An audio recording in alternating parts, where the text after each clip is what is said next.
করছেন? আমি কি এমন অপরাধ করেছি? এছাড়া আর কি হবে? আত্মহত্যার কথা বলে কাউকে বিভ্রান্ত করবেন না, এটাই চাইছেন তাই না? সবাই যেন এই কথা বিশ্বাস করে। অনেক হয়েছে, আপনার সামনে কোনো দাসী না। আম্মার সাথে এভাবে কথা বলছেন কেন? তুমি তোমার কামরায় যাও মিহিরিমা। আপনি আমাকে আদেশ করতে পারেন না?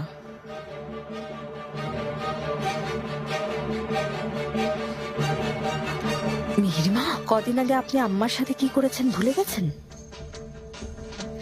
ধন্যবাদ জানান, আম্মা নিষেধ করেছিলেন, না হলে আপনাকে জাহাপনার কাছে এর জন্য জবাবদিহি করতে হতো। মিহিরিমা, শান্ত হও, তুমি কামরায় যাও, যাও। না আম্মা, আমি কোথাও যাব না। সহ্যের একটা সীমা আছে। কেউ আপনার বিরুদ্ধে এমন জঘন্য অভিযোগ করতে পারবে না।